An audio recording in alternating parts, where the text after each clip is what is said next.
রাজকুমারী ও পক্ষীরাজ।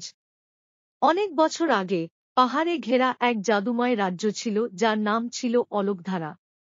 সেই রাজ্যে বাস করতেন এক সুন্দরী রাজকুমারী ইলোরি।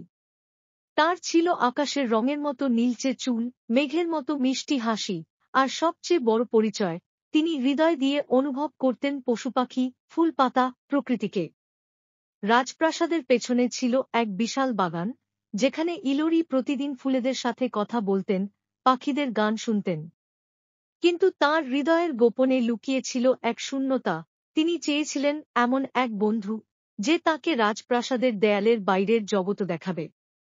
এক চন্দ্রালোকিত রাতে হঠাৎ বাগানে নেমে আসে এক শুভ্র রঙের ঘোড়া, যার পিঠে ছিল চকচকে ডানা, চোখে ছিল আকাশের দীপ্তি। সে ছিল পক্ষীরাজ, আরবিয়ান ঘোড়ার রাজার বংশধর। তার নাম ছিল আলোরবিন্দ। ইলোরি প্রথমে ভয় পেলেও খুব শীঘ্রই বুঝতে পারলেন, এই পক্ষীরাজ কথা বলতে পারে। আলোরবিন্দ বলল, রাজকুমারী, তুমি প্রকৃতিকে ভালোবাসো, তাই আমি এসেছি তোমার বন্ধু হতে।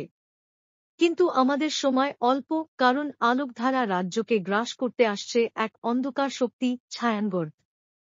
ইলোরি বুঝে গেলেন, তাঁকে আর রাজপ্রাসাদের নিরাপদ দেয়ালে লুকিয়ে থাকলে চলবে না।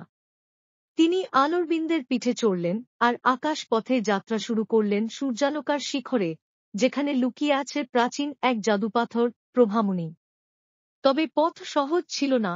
তাঁদের থামাতে এলো ছায়ানগরের অশরীরী ধোঁয়া, বিপজ্জনক জাদু, আর এক পিশাচরানী নিবড়ি। ইলোরি কোনো যুদ্ধ জানতেন না, কিন্তু জানতেন ভালোবাসা আর সাহস। প্রভামণির সামনে দাঁড়িয়ে তিনি বললেন, আমার শক্তি নয়, আমার মমতা চাই। আমি চাই আলো ফিরুক সব হৃদয়ে।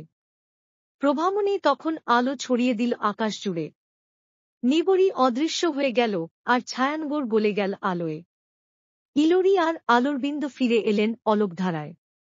রাজ্যের সবাই তাকে শুধু রাজকুমারী নয়, আলোর রক্ষাকর্ত্রী হিসেবে দেখতে শুরু করল। আর আকাশের পথ তখনও খোলা ছিল, যেখানে ইলোরি ও আলোরবিন্দ প্রায় উড়ে বেড়াতেন, নতুন নতুন রাজ্য খুঁজতে।